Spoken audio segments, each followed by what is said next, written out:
Welcome to the Closing the Wealth Gap Pain Truth Money series with your host, Raquel M.R. Thomas. Each episode is designed to teach you, discuss ways to elevate and motivate you.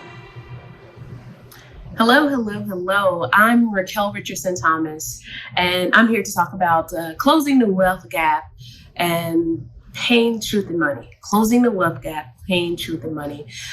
We were supposed to go live today at 12:30. It's been a crazy day. I'm an entrepreneur, and someone broke into our restaurant, so we've had police, insurance agents, phone call after phone call, changing out cash registers, ATM broken into.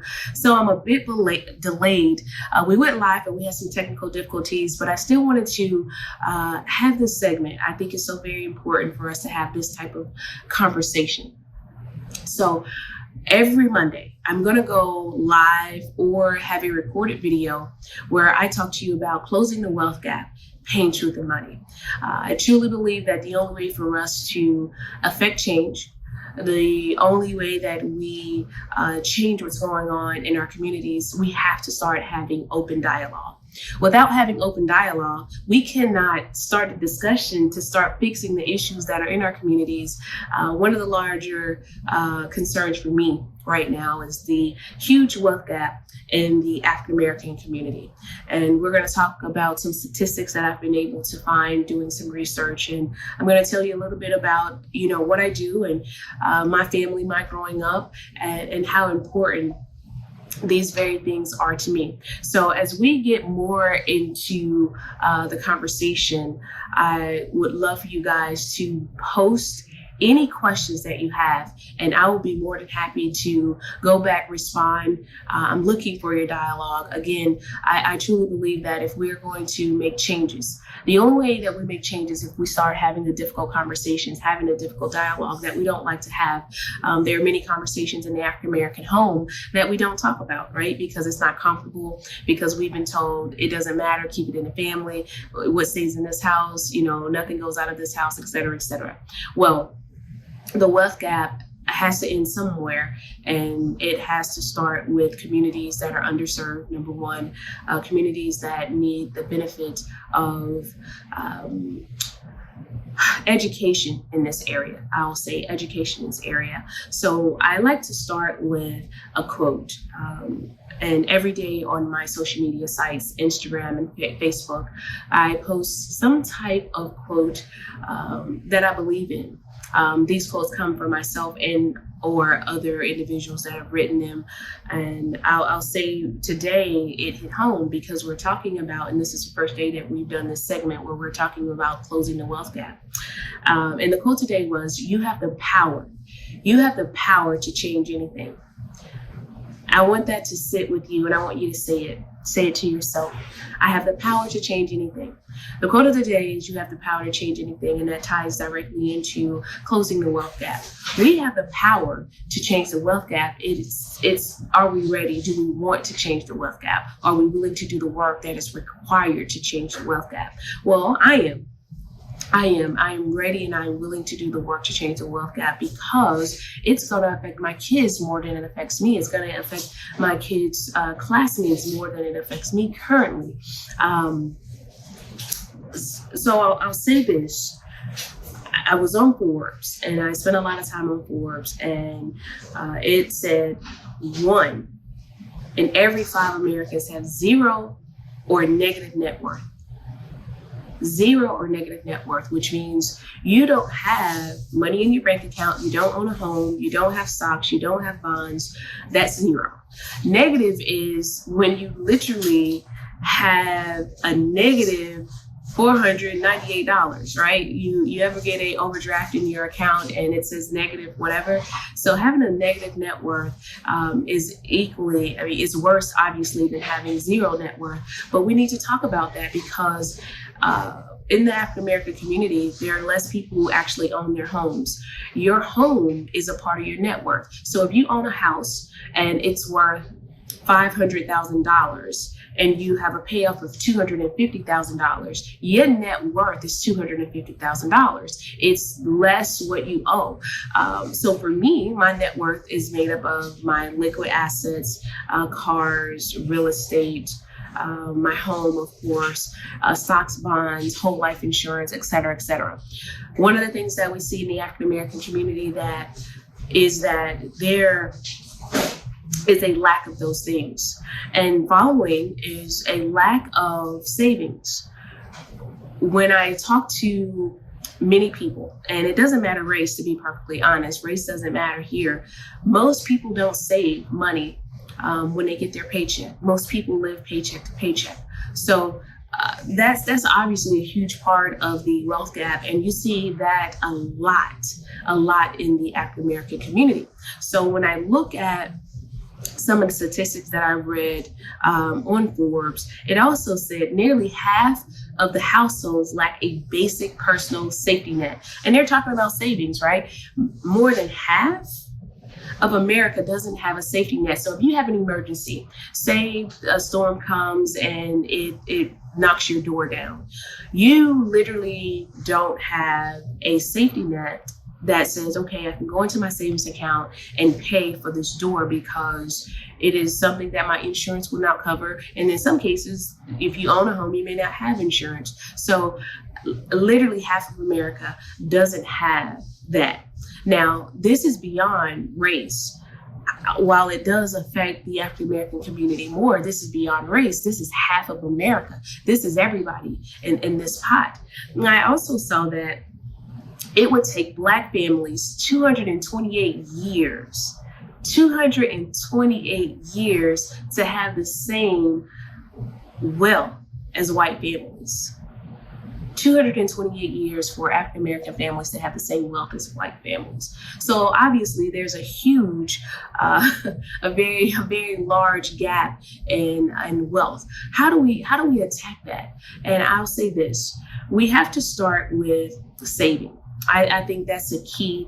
There's a huge gap in savings. We don't, as in the African American community, we don't see as much individuals that have savings accounts, retirement plans, Roths, IRAs, things that will set them up when they retire. So in my humble opinion, I feel that we have to first start with saving. When we get our paycheck, we should save. I'll tell you a personal story. I opened up my first account. Well, actually, my high school coach, Gina Cooper, opened up my first account. I was 15 years old and I was heading over to Hawaii to play basketball.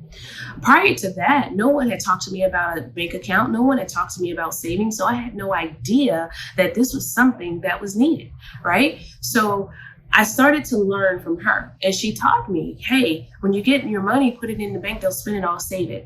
I was a kid that if I had $5, I would never spend all of my money, because I kind of understood at an early age, without being able to articulate this, that I needed to have a safety net. So if there was an emergency where I didn't have food, or there was no food in the house, I could at least go buy myself a snack, right? So I've always had that mentality, but I had a coach who was willing to show me how to do it, and how to do it on a scale that it should be done, i.e. having a bank account.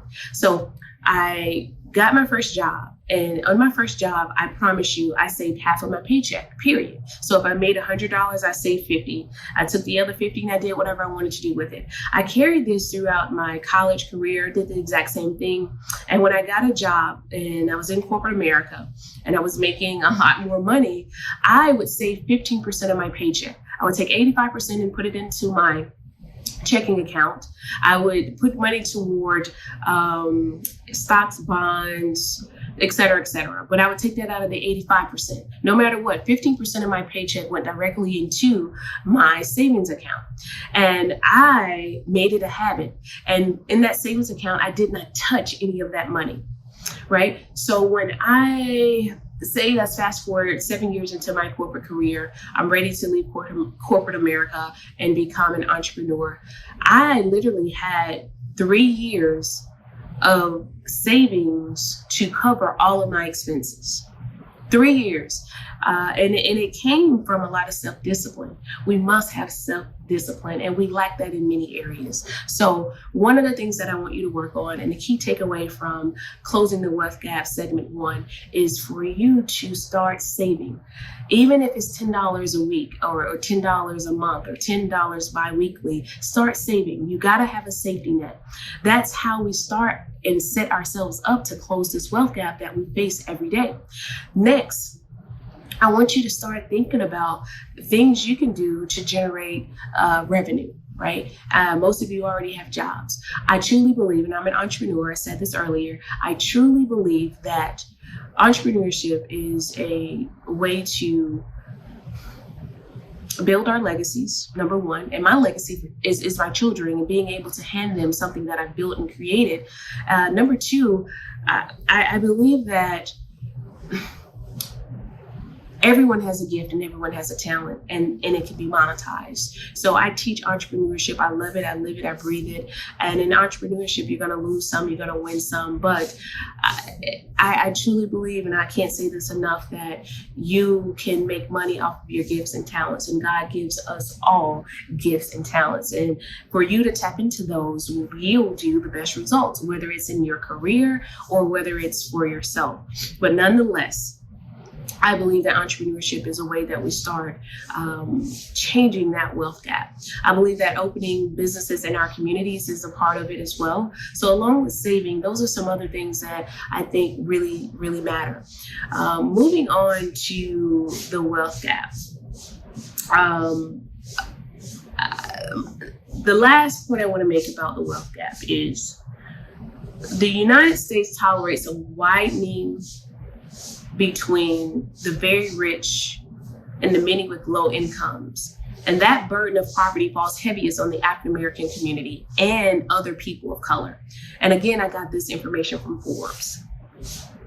Very rich people and very poor people.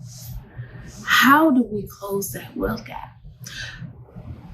Savings, which was my number one point. We got to start saving. Education,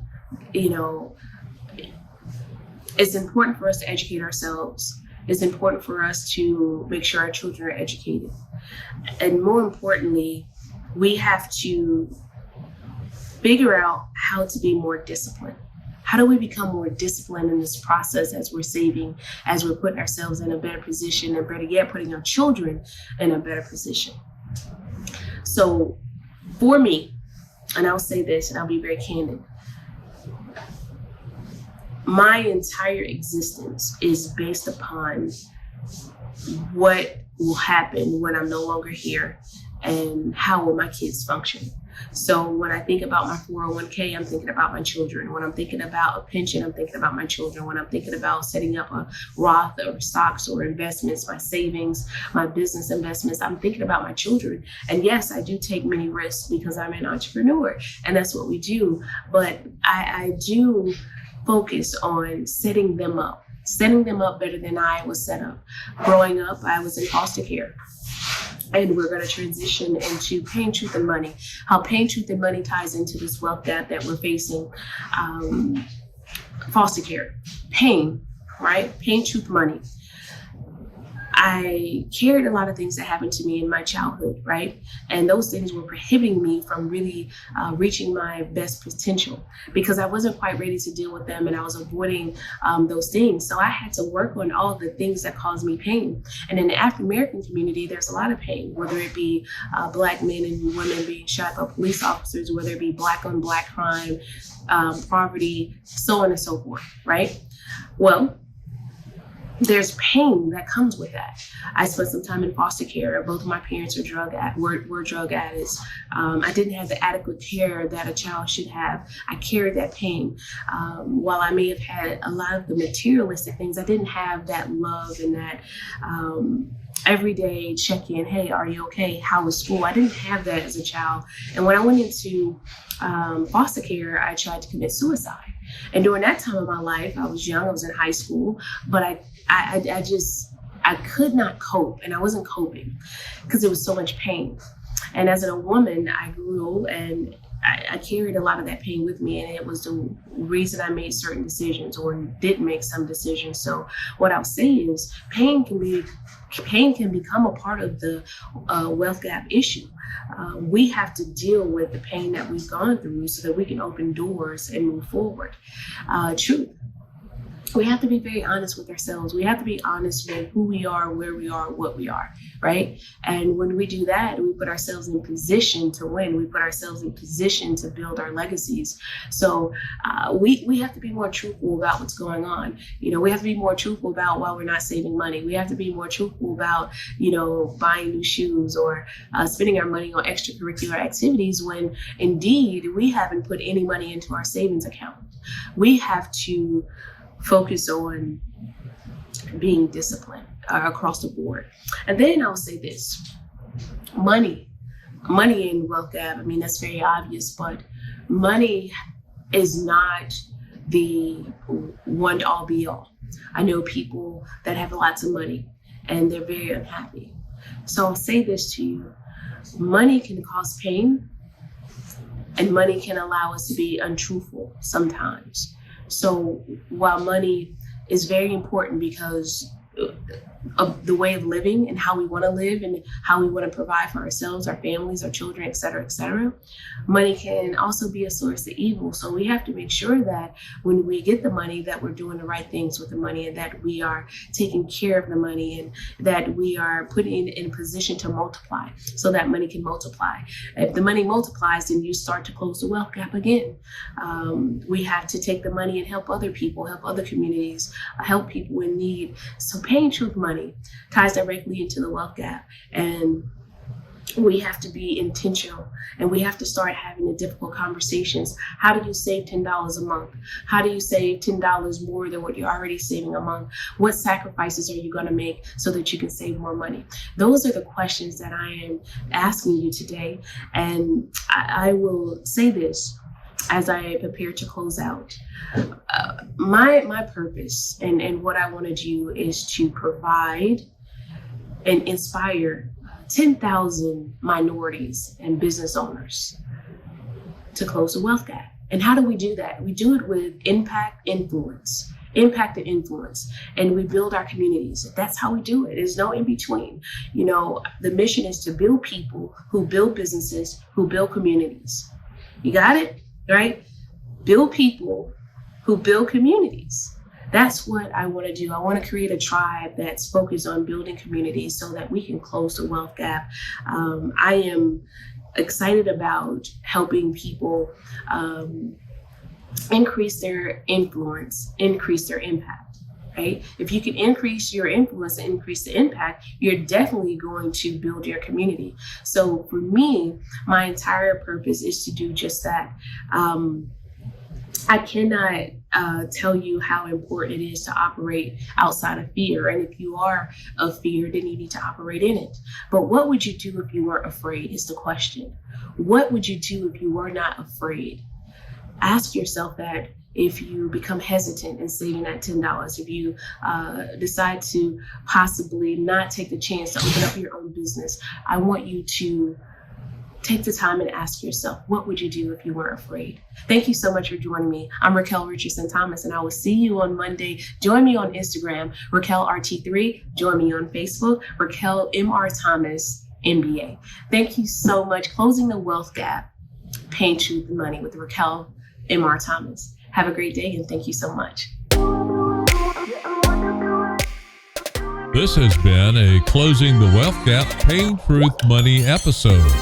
To find more and follow Raquel, please go to RaquelMRThomas.com.